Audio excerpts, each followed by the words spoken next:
There was a moment when I began to realize that the most important discoveries about human life were not happening only inside laboratories, and they were not preserved only in ancient traditions either. They were emerging somewhere in between.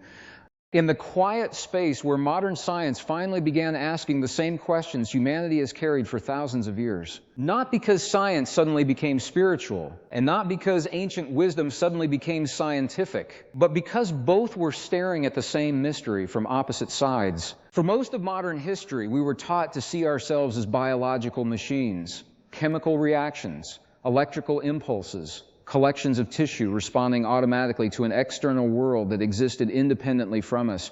Reality appeared fixed, objective, separate from the observer. But something strange started happening when researchers looked deeper. The deeper they explored the human nervous system, the less mechanical we appeared. The deeper physicists looked into matter itself, the less solid reality became, and the deeper psychologists explored perception, the more they realized the mind was not simply reacting to reality, it was actively shaping the experience of it. That changes everything. Because if perception shapes experience, then the human story is no longer just about surviving the world around us, it becomes about understanding the invisible relationship between consciousness and reality itself. I think this is why so many ancient traditions place such enormous importance on attention, on emotion, on inner balance.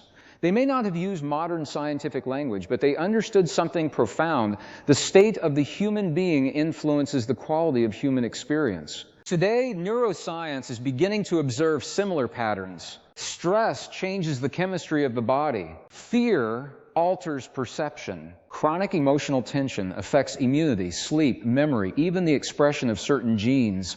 And suddenly, ideas that once sounded purely philosophical are being revisited through measurable biological effects. Not as magic, not as superstition, but as evidence that the boundary between mind and body was never as separate as we once believed.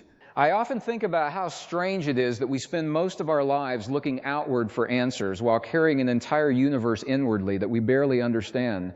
We can map distant galaxies, split atoms, create artificial intelligence. Yet many people still feel disconnected from their own emotions, trapped in patterns they cannot explain. And maybe that disconnection is part of the deeper crisis modern civilization is facing. Because external advancement without internal understanding creates imbalance. We become technologically powerful while emotionally fragmented. Connected digitally, yet isolated psychologically. Constantly stimulated, but rarely present. Ancient cultures understood something we are only beginning to rediscover. Human beings are deeply affected by the emotional environments we live inside, not just physically, but mentally and socially. Emotion is contagious. Fear spreads. Calm spreads too. The human nervous system is always communicating beneath language. You can feel it when someone enters a room carrying tension before they even speak. You can feel the emotional atmosphere of certain places without understanding why.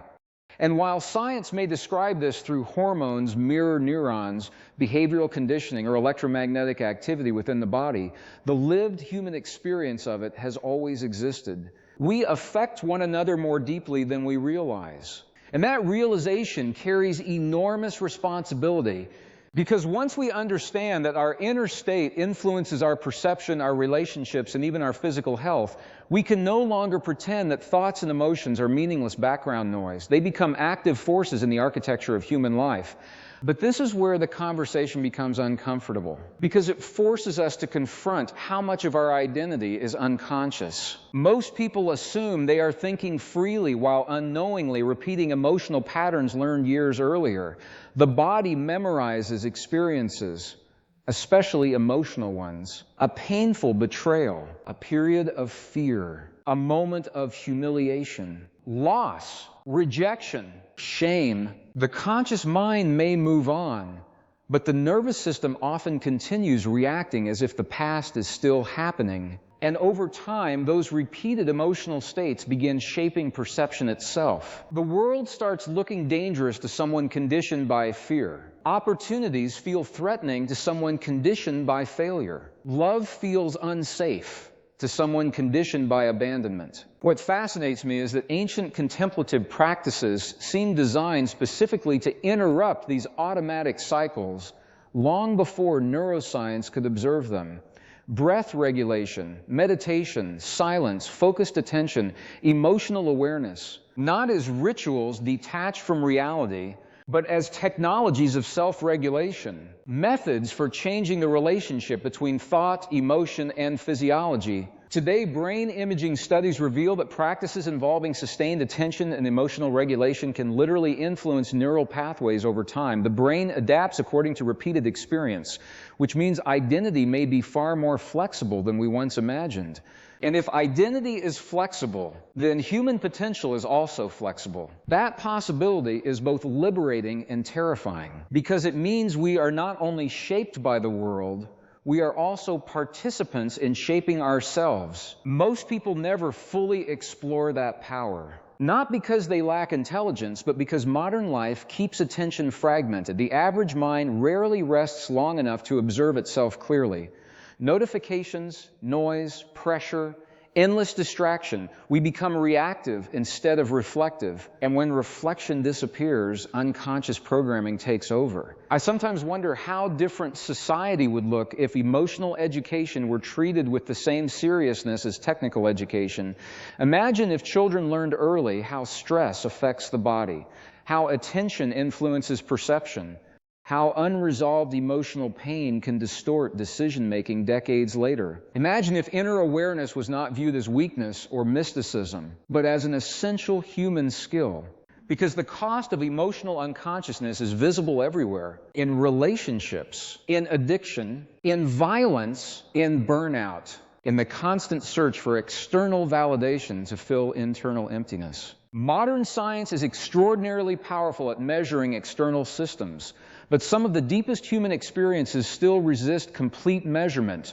Love, meaning, intuition, presence, awe, the feeling of connection between people. And maybe that is why the convergence between ancient wisdom and science feels so important right now. Not because one replaces the other, but because together they create a more complete picture of what it means to be human. Science gives us tools for observation, testing, and verification. Ancient insight offers experiential understanding accumulated across generations of human self-exploration. One studies the outer mechanisms, the other studies the inner experience. And somewhere between those two perspectives, a new understanding begins to emerge, one that sees the human being not as a passive observer trapped inside a meaningless universe, but as a dynamic participant in a living process that is far more interconnected than we were taught to believe. Because the moment we truly understand that our thoughts influence biology, that emotions influence perception, that attention shapes experience, we begin to realize something quietly revolutionary. The human mind may not simply witness reality, it may be helping construct the version of reality we are capable of seeing in the first place. And if that is true, then one of the most important questions we can ask is not merely what kind of world are we living in, but what kind of inner state are we living from while we observe it? Because two people can stand in the same room and experience entirely different realities. One sees possibility, the other sees danger. One feels connected. The other feels isolated. The external environment may be identical, yet the internal filter changes everything. For a long time, this idea sounded abstract to me, philosophical, interesting, but distant from ordinary life. But the older I became, the more I noticed how dramatically emotional states influence perception in real time. Fear narrows awareness. Stress shortens patience. Gratitude expands attention. Hope changes behavior before circumstances even improve. And once I started noticing those patterns, I began seeing them everywhere. Entire societies moving through emotional climates the way weather systems move across landscapes.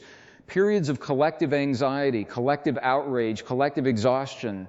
Human beings unconsciously synchronizing with one another emotionally through media, conversation, and shared attention. What we repeatedly focus on begins shaping the nervous system itself. That realization carries enormous implications in the modern world because attention has become one of the most contested resources on Earth. Every platform competes for it. Every headline pulls at it. Every notification interrupts it. And yet very few people are taught how to protect it. Ancient traditions often described attention as sacred, not because they were anti-technology or anti-progress, but because they understood something deeply practical.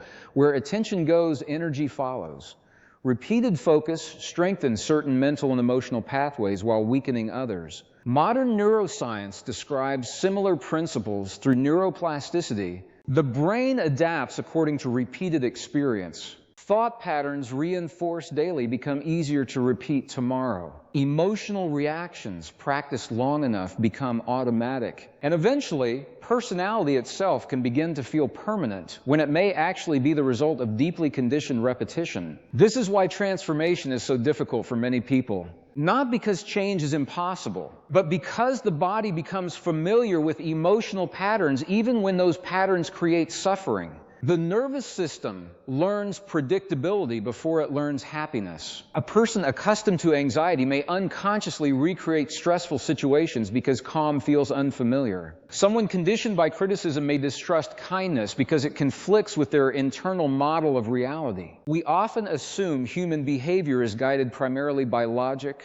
but much of life is driven by emotional memory operating beneath conscious awareness. And this is where modern science and ancient self-observation begin converging in extraordinary ways. Both suggest that awareness itself changes behavior. The moment unconscious patterns become visible, something shifts. Not instantly, not magically, but visibly. A reaction, once automatic, suddenly contains a small pause. And inside that pause exists possibility. I think that pause may be one of the most powerful spaces a human being can discover. Because most suffering is not created only by events themselves. It is amplified by unconscious reactions repeated endlessly beneath them. Someone says something painful and the mind relives it for weeks. A failure occurs and identity becomes fused to it. An uncertain future appears and the nervous system reacts as though catastrophe is already happening. The body often struggles to distinguish between immediate danger and vividly imagined danger, which means human beings can unknowingly live inside biological stress responses generated largely by thought itself. And over years, that chronic internal tension begins affecting health, sleep, relationships, creativity, and perception. But here is what fascinates me most. The same human system capable of amplifying fear also appears capable of cultivating resilience, clarity, and healing under the right conditions. Not through denial of difficulty, not through blind positivity, but through conscious regulation of attention, emotion, and meaning. Researchers studying resilience frequently observe that people who recover most effectively from adversity are not necessarily those with the easiest lives. Often, they are individuals able to maintain a sense of purpose, emotional flexibility, and connection even during uncertainty. Purpose changes physiology. Meaning changes endurance. Hope alters behavior before outcomes change externally. Ancient wisdom recognized this intuitively. Stories, symbols, rituals, and contemplative practices were often designed to stabilize the human psyche during periods of chaos and uncertainty. They created frameworks for inner coherence long before psychology existed as a formal discipline. Today, modern research increasingly explores similar territory through studies involving stress regulation, emotional processing, meditation, social bonding, and the biological effects of perception. And perhaps one of the most important discoveries emerging from all of this is surprisingly simple. The human body listens constantly to the story the mind is telling, not metaphorically, biologically. If a person repeatedly experiences helplessness, the nervous system adapts accordingly.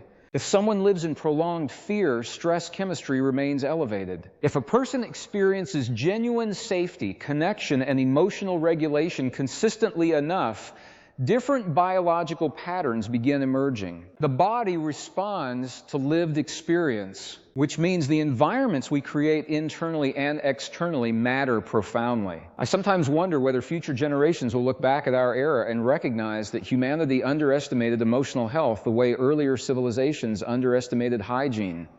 We treated stress as normal, chronic distraction as harmless, emotional exhaustion as weakness, isolation as personal failure instead of societal imbalance. Meanwhile, the consequences quietly accumulated beneath the surface. And yet, despite all of this, I remain deeply optimistic about human potential, not because the world is easy, but because human beings possess an extraordinary capacity for adaptation once awareness awakens. History repeatedly shows that periods of crisis often force deeper evolution. Individuals question old assumptions, systems break down, new understanding emerges. And although those transitions can feel chaotic, they also create opportunities for transformation that rarely appear during comfortable periods. Maybe that is part of what humanity is experiencing now. A threshold moment, not only technologically, but psychologically. Artificial intelligence is advancing rapidly. Genetics is advancing rapidly. Communication systems are evolving faster than ever before. But the deeper question remains unchanged. Can human consciousness evolve at the same pace as human power? Because without emotional maturity, wisdom, and self-awareness, technological advancement alone cannot solve the deeper problems rooted inside human behavior. The external world often mirrors internal fragmentation. Conflict outside reflects conflict within. And this is why inner transformation is not merely personal anymore, it has collective consequences. Every emotionally regulated person influences others differently. Every conscious conversation changes emotional environments. Every individual who learns to respond rather than react alters the human atmosphere around them in subtle but measurable ways. We are affecting one another constantly, whether we realize it or not. And perhaps the greatest misunderstanding of modern culture is the assumption that consciousness is isolated inside individual minds. In reality, human beings exist inside networks of emotional influence so complex that we are only beginning to understand them. A calm person can stabilize an entire room. Fear can spread through populations within hours. One act of compassion can interrupt cycles of hostility that logic alone cannot reach. This invisible layer of human interaction may be far more powerful than we once believed. And when ancient teachings spoke about interconnectedness, perhaps they were not describing fantasy at all. Perhaps they were observing something directly experiential about the human condition that science is only now finding the language to investigate more seriously. Because beneath all the noise, distraction, and complexity of modern life, there remains a quiet truth that keeps resurfacing across cultures, across generations, and now increasingly across scientific disciplines as well. Human beings are not separate from the systems they influence. We shape the world while the world shapes us. And the future of humanity may depend less on discovering new technologies and more on discovering whether we can consciously transform the inner patterns from which those technologies are created in the first place, because every tool humanity creates ultimately reflects the consciousness of the people creating it. Technology itself is neutral. The human nervous system is not. A compassionate mind and a fearful mind can use the exact same invention for entirely different purposes. And when I look at the accelerating pace of the modern world, I often feel that humanity is approaching a point where external advancement can no longer compensate for internal confusion. We know more than any civilization in history, yet anxiety continues rising. We are more connected than ever, yet loneliness spreads across entire generations. Information is everywhere, but wisdom still feels rare. And maybe that is because information alone does not transform people. Human beings are not changed simply by accumulating facts. We are changed by experiences that alter perception deeply enough to reorganize how we see ourselves in the world around us. That kind of transformation usually begins quietly, not through dramatic revelations, but through moments of awareness that interrupt automatic living. A person suddenly notices how constantly they live in tension, how often their mind anticipates disaster before it happens, how deeply external validation controls their emotional state, how much of their identity has been constructed from inherited fears, cultural conditioning, and unresolved emotional memory. And once those patterns become visible, something uncomfortable happens. The illusion of certainty begins dissolving, because most people do not realize how many of their beliefs were formed long before conscious examination ever occurred. Family environments, school systems, social expectations, media narratives, emotional experiences from childhood. All of it contributes to the invisible architecture through which reality is interpreted. We do not merely see the world as it is. We often see the world as we have been conditioned to perceive it. That insight can feel destabilizing at first, but it can also become deeply liberating, because if perception is conditioned, then perception can evolve. This is where I think modern conversations about consciousness become especially important, not as abstract philosophy detached from ordinary life, but as practical exploration into the mechanics of human experience itself. Why do some people remain calm under pressure while others collapse emotionally? Why can identical circumstances produce radically different psychological outcomes? Why does belief influence physiology so powerfully? Why does expectation affect performance, healing, confidence, and even social behavior? Science continues uncovering evidence that the mind and body exist in constant communication. Thoughts generate chemical responses, emotional states influence hormonal systems, chronic stress reshapes neural activity, repeated mental rehearsal affects physical performance. The body is listening constantly, and perhaps even more astonishing, the body is adapting constantly. For years, many people believed the brain became relatively fixed after early adulthood. But modern neuroscience revealed something extraordinary. The brain remains adaptable throughout life. Neural pathways strengthen or weaken according to repeated experience and attention. In other words, the human system is far more dynamic than we once imagined. That realization changes how we think about identity itself. Because if the brain can reorganize, if emotional patterns can shift, if perception can evolve, then many of the limits people assume are permanent may actually be patterns reinforced through repetition. This does not mean every difficulty can be solved through positive thinking. Reality is more complex than that. Trauma is real. Loss is real. Biology matters. Circumstances matter. But awareness matters too. And what fascinates me is that many ancient systems of self-development appeared designed around this understanding long before modern terminology existed. They recognized that attention, breath, emotional regulation, and self-observation could influence human experience profoundly. Not because human beings control every external event, but because inner state changes the way reality is processed, interpreted, and responded to, and response shapes destiny more than most people realize. A single emotional reaction can alter the trajectory of a relationship. One unconscious decision can redirect years of life. A moment of courage can transform identity permanently. Human beings are constantly participating in the creation of their future through countless small internal choices, most never noticed consciously. This is why awareness can feel so powerful. Not because it removes difficulty, but because it interrupts automaticity. The moment a person becomes aware of a destructive pattern, they are no longer completely trapped inside it.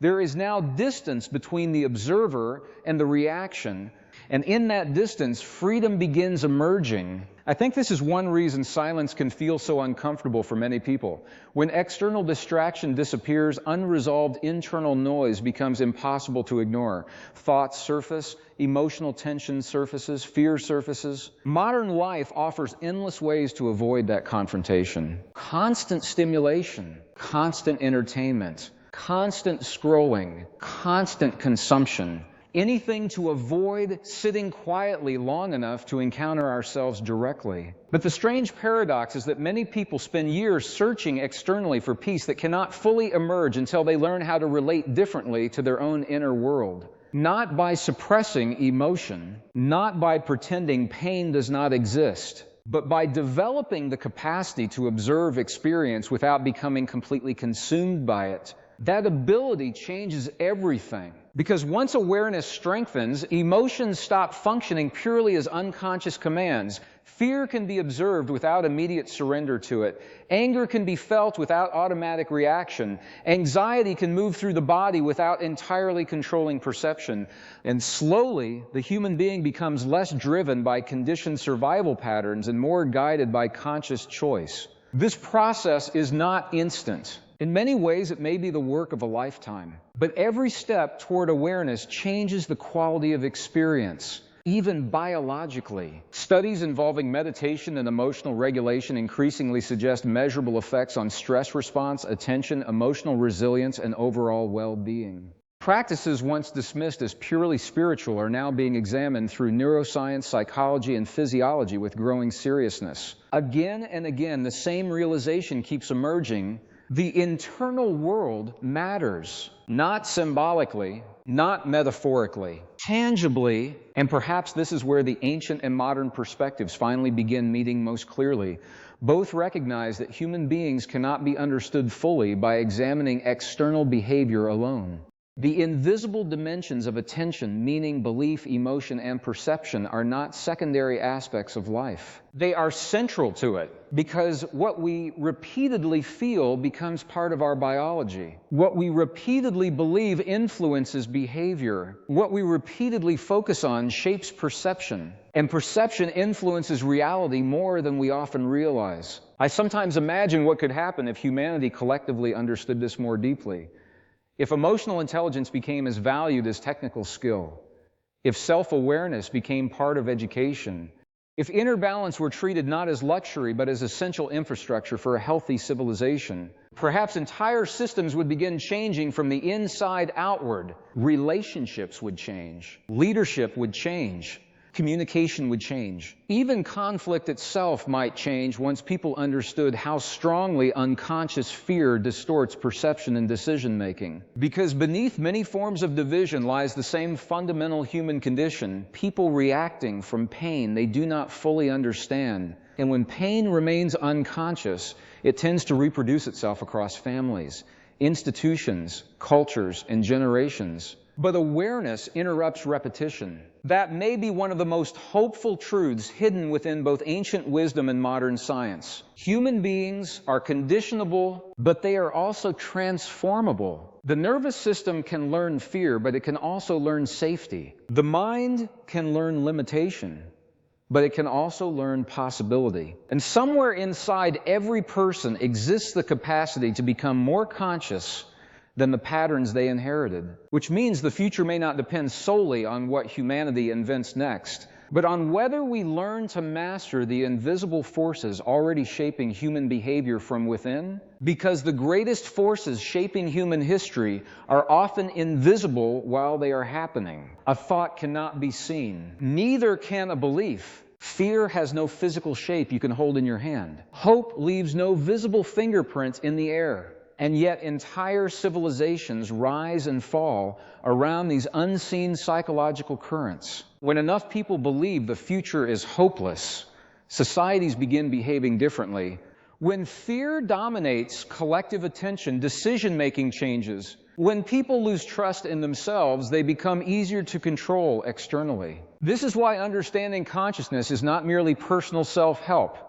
It may be one of the most important forms of literacy humanity can develop during this century. Not because consciousness is mystical, but because unconsciousness is dangerous. A person unaware of their own emotional patterns can be manipulated by them. A society unaware of collective fear can be driven by it. And in an age where information moves faster than human nervous systems evolve to process, the ability to remain internally grounded becomes extraordinarily important. I think many people feel this intuitively now. There is a growing exhaustion beneath modern life that cannot be solved purely through productivity, entertainment, or consumption. People are overwhelmed, not only physically, but psychologically. The human mind was never designed for endless stimulation without recovery. For thousands of years, human beings lived in environments where moments of silence and reflection occurred naturally. Darkness arrived at night, attention slowed, the nervous system had space to recalibrate. Now the mind is continuously pulled outward. News cycles never stop. Devices never stop. Comparison never stops.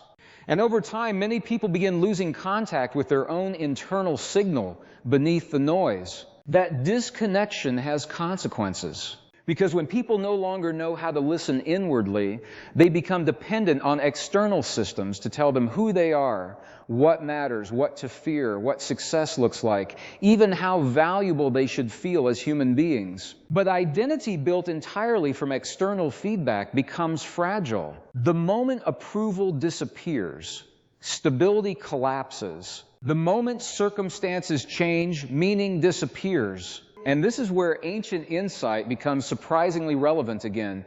Across many cultures, there existed a recurring understanding that self-knowledge was foundational to human balance. Not self-obsession, not narcissism, but awareness, the capacity to observe one's own mind clearly enough to avoid becoming completely enslaved by unconscious reaction. Modern psychology increasingly points towards similar conclusions. People who develop self-awareness often regulate emotion more effectively. They communicate more clearly. They recognize destructive patterns earlier. They become less reactive and more intentional. And perhaps most importantly, they become capable of separating temporary emotional states from permanent identity. That distinction matters enormously, because human beings often mistake passing emotions for absolute truth. A moment of failure becomes, I am a failure. A period of loneliness becomes, I will always be alone. Anxiety becomes something terrible is about to happen. But emotions are not always accurate representations of reality. They are signals, interpretations,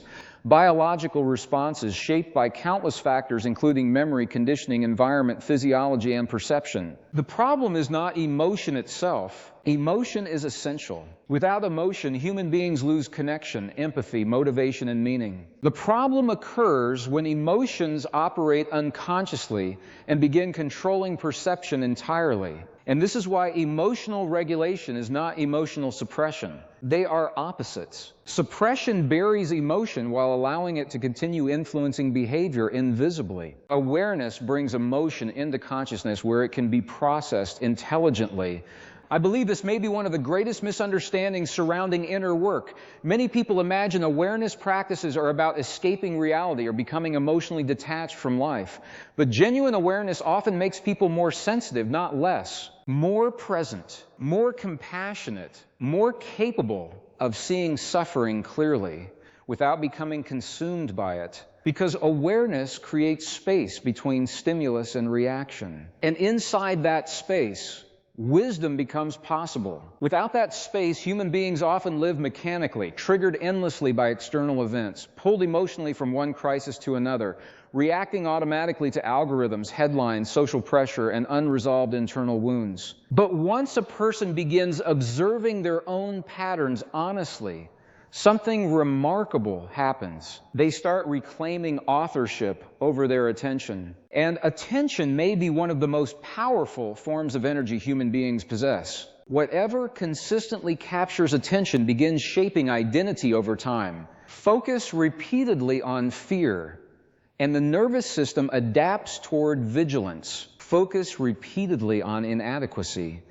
and self-perception contracts. Focus repeatedly on outrage, and emotional volatility strengthens. But focus intentionally on presence, learning, gratitude, resilience, or compassion, and entirely different internal pathways begin developing. This is not abstract philosophy anymore. It aligns increasingly with what we understand about neural adaptation and behavioral conditioning. The brain changes according to repeated use, which means every repeated emotional and mental pattern is reinforcing some version of the self. That realization is both empowering and deeply sobering, because it means human beings are participating daily in their own psychological construction, whether consciously or unconsciously.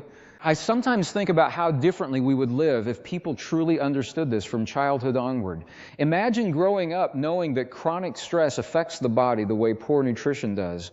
Imagine understanding early that unresolved emotional pain can shape relationships decades later. Imagine learning how attention influences mood, perception, decision-making, and even physical health. Entire generations might develop differently. Not perfectly, but more consciously. And consciousness changes the quality of human interaction profoundly. A conscious person listens differently, responds differently, handles conflict differently, uses power differently. Even success feels different when inner awareness is present. Without awareness, achievement often becomes endless compensation for internal emptiness.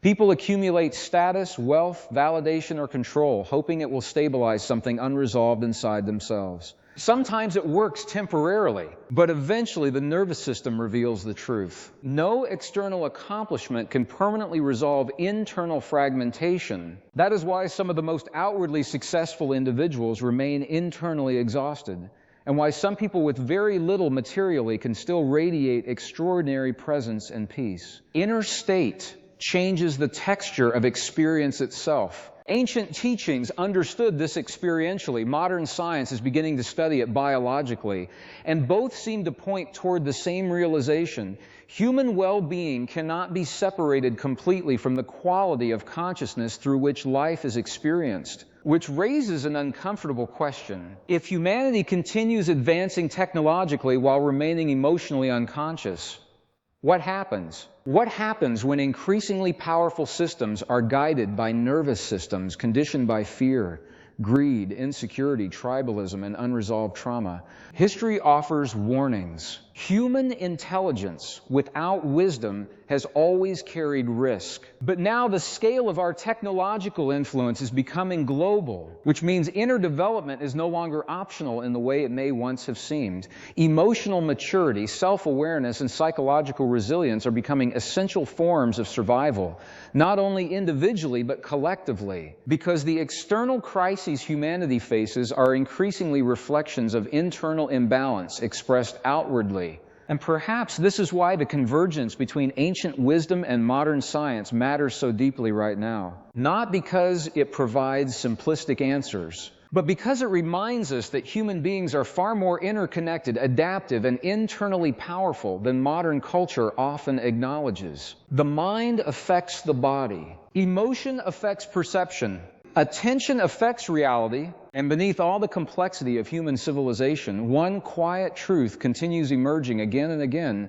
The quality of the world we create externally may ultimately depend on the quality of consciousness we cultivate internally, and perhaps that is the deeper challenge of our time, not merely learning how to build more advanced systems, but learning how to become more advanced human beings while using them, because external progress can happen astonishingly fast. Inner evolution usually moves slower. Technology changes within years. Human conditioning can persist for generations. And yet, when I study history, psychology, neuroscience, and human behavior together, I keep returning to the same realization.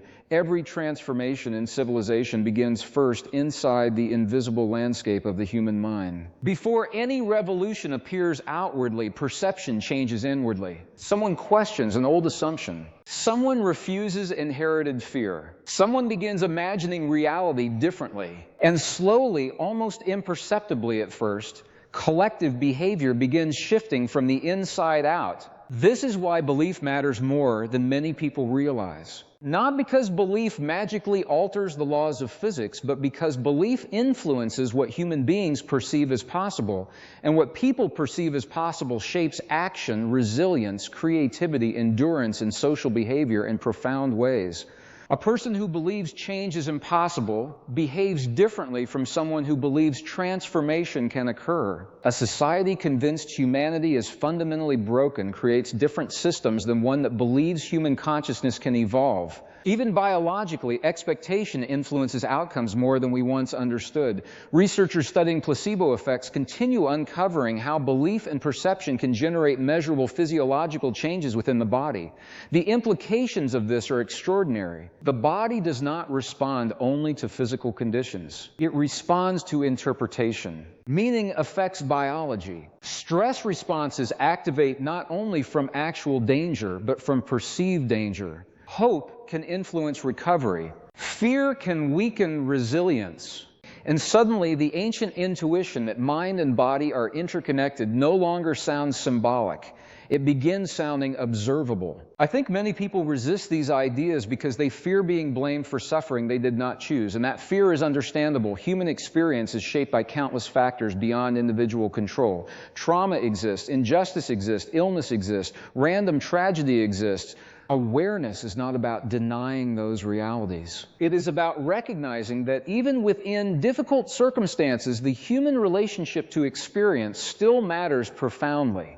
Two people can endure hardship and emerge psychologically transformed in completely different ways. One becomes consumed by bitterness. The other develops deeper compassion. One collapses into hopelessness. The other discovers resilience they never knew existed. The external event matters, yes, but the internal response matters too. And perhaps human freedom begins there, not in controlling every circumstance, but in developing conscious relationship with the experience of being alive. This is where the conversation becomes deeply personal for all of us. Because eventually every human being encounters moments where old identities stop functioning. Loss changes them, failure changes them, illness changes them, time changes them.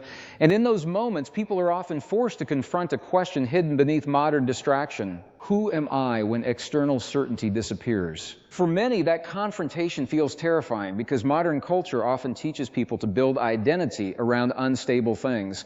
Achievement, appearance, social approval, productivity, status, comparison. But anything dependent entirely on external conditions can collapse when conditions change. And conditions always change. Ancient wisdom traditions observe this constantly. Life is movement. Change is inevitable.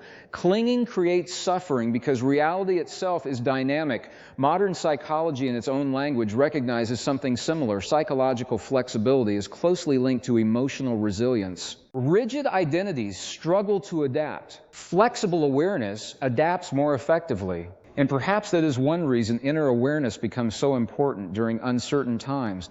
Not because it eliminates difficulty, but because it helps people remain psychologically coherent while navigating it. Coherence. That word keeps returning to me. Because coherence is not perfection. It is alignment. A state where thought, emotion, physiology, and behavior begin working together rather than constantly fighting each other internally. Most people know what inner conflict feels like. The mind says one thing while emotion says another. The body carries tension even during moments of rest. People pursue goals they do not truly care about because social conditioning taught them to. And over time, fragmentation becomes normalized.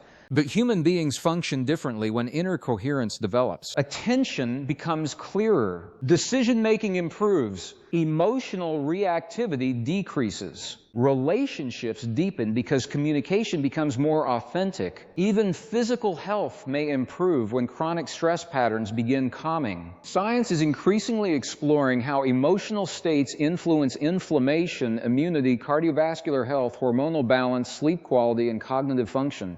Again and again, the same message emerges from different disciplines. The human system is profoundly interconnected. Thought affects chemistry. Emotion affects physiology. Relationships affect nervous system regulation. Meaning affects resilience. Nothing exists in isolation. And yet modern culture often encourages exactly the opposite perception. Separation, competition, constant comparison, the illusion that human beings are isolated units, disconnected from one another and from their environments. But biologically, psychologically, emotionally, we are constantly influencing each other. A stressed parent affects a child's nervous system. An emotionally grounded teacher affects students differently. A calm leader changes group dynamics. Fear spreads socially. So does hope. Human beings synchronize emotionally in ways we are only beginning to understand fully. This may explain why certain environments feel exhausting while others feel restorative, even when nothing obvious is happening externally. The nervous system responds not only to visible conditions, but to emotional atmosphere.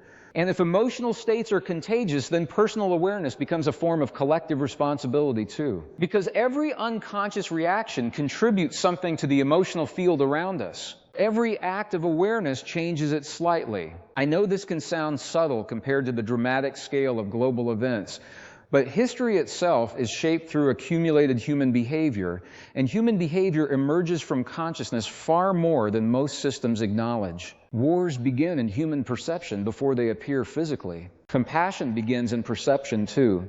Division begins inwardly, so does healing, which means the future of civilization may depend less on forcing external change through endless conflict and more on whether human beings learn how to transform the unconscious patterns generating conflict in the first place. That does not mean avoiding action in the world. It means recognizing that sustainable external change requires internal evolution alongside it. Otherwise, old patterns simply recreate themselves through new systems. History demonstrates this repeatedly. People overthrow structures externally while carrying the same fear, greed, ego, or unconsciousness internally, and eventually similar problems return under different names. Real transformation goes deeper. It changes the level of consciousness from which behavior emerges. And perhaps that is why this convergence between ancient understanding and modern science feels so significant right now.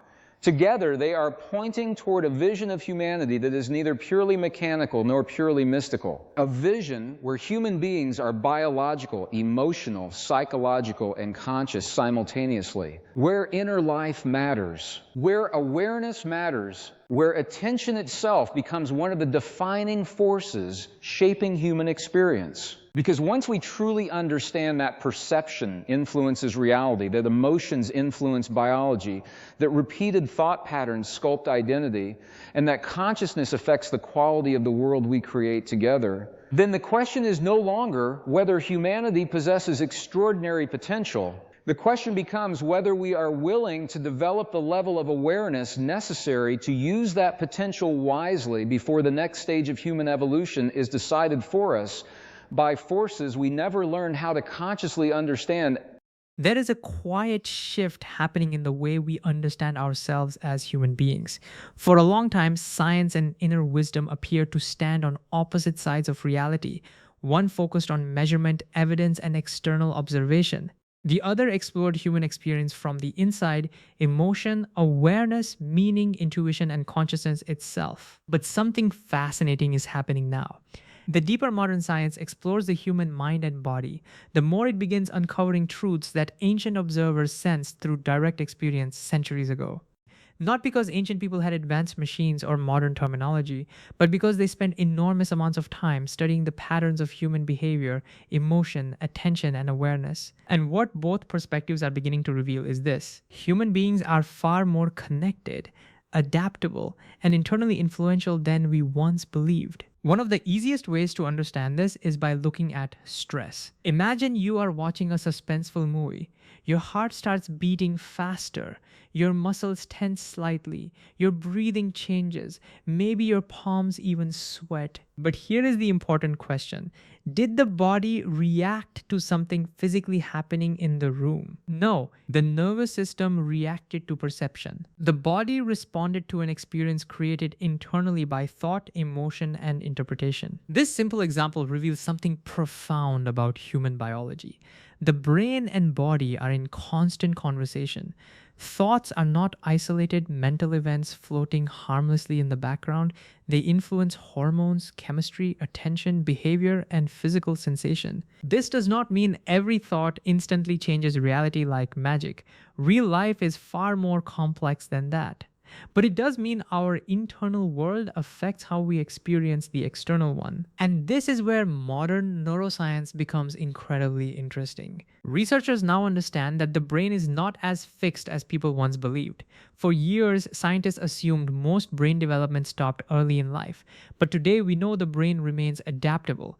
This is called neuroplasticity. In simple terms, the brain changes according to repeated experience. The more often certain thoughts, emotions, or behaviors repeat, the stronger the associated neural pathways become. It is similar to walking through a grassy field. Walk the same route once, and the grass barely changes.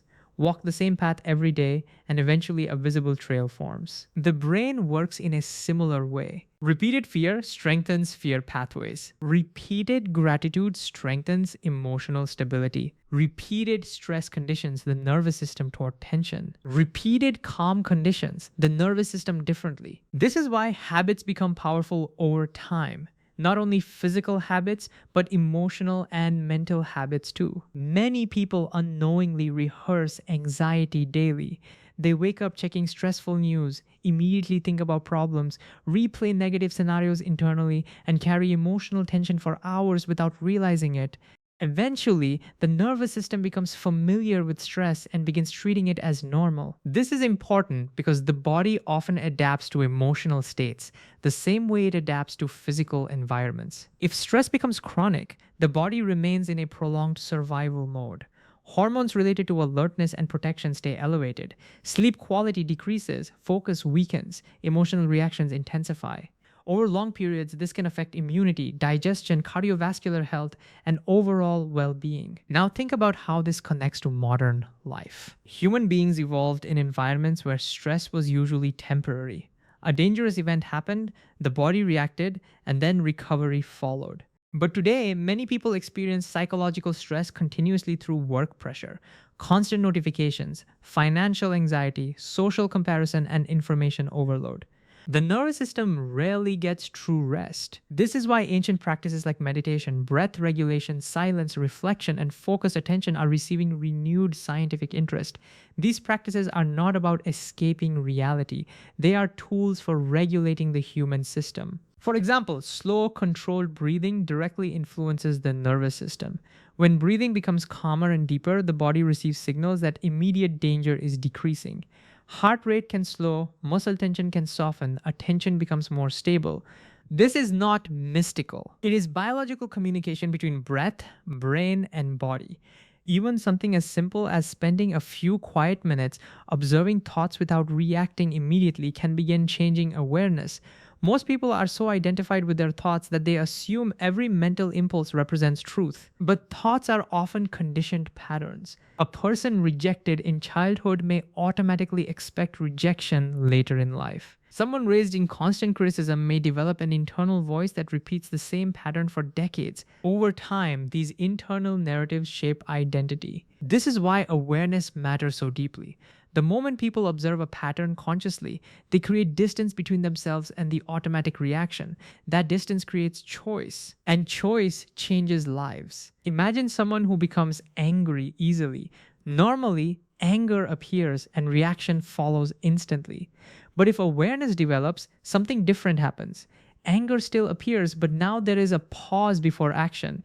In that pause, the person can choose differently. That small moment of consciousness is transformative. Ancient wisdom traditions placed enormous importance on self observation for this reason. They understood that unconscious behavior repeats itself endlessly until awareness interrupts it. Modern psychology increasingly agrees patterns continue until they become visible. This also connects deeply to relationships. Human beings constantly affect one another emotionally. You can walk into a room and sense tension immediately without anyone speaking. You can also feel calm around certain people who seem emotionally grounded. Science studies this through emotional contagion, mirror neurons, nervous system synchronization, and social psychology. But in ordinary life, we simply experience it as atmosphere. This means our inner state influences more than just ourselves. A stressed parent affects a child differently than a calm parent. An emotionally reactive leader changes group dynamics. A compassionate person can stabilize conversations that might otherwise become hostile. Inner awareness has social consequences. And perhaps this is one of the most important lessons hidden inside both ancient wisdom and modern science. Human beings are deeply interconnected systems influencing one another constantly. That realization changes how we think about personal growth. Growth is no longer only about achievement or success, it becomes about the quality of consciousness we bring into daily life. How do we respond under pressure? Can we remain present during uncertainty? Can we observe emotion without becoming controlled by it? Can we create inner stability without depending entirely on external validation? These are not abstract spiritual questions, they are practical life skills. And fortunately, small, consistent actions create real change over time. A few minutes of silence each morning can calm mental noise. Conscious breathing during stressful moments can regulate emotional reactions. Reducing constant digital stimulation helps attention recover. Practicing gratitude shifts focus away from chronic scarcity thinking. Spending time in nature helps reset overstimulated nervous systems. Even learning to pause before reacting emotionally can gradually gradually reshape relationships and self-perception. Transformation rarely happens instantly. The brain changes through repetition. Awareness strengthens through practice. Emotional resilience develops slowly, like building physical strength through consistent training. But over time, people often discover something remarkable. Peace is not found only by changing external conditions. It also emerges from changing the relationship we have with our own mind, body, and attention. And perhaps this is where ancient wisdom and modern science finally meet most clearly. Both suggest that human beings are not powerless observers trapped inside automatic biology. We are participants in shaping our experience through awareness, perception, emotion, behavior, and attention. Not all powerful, not perfect, but far more internally influential than we were taught to believe. And once a person truly understands that, life itself begins to feel different. Not because the world suddenly becomes easier, but because they begin meeting reality with greater consciousness, greater balance, and a deeper understanding of the invisible forces shaping human experience every single day.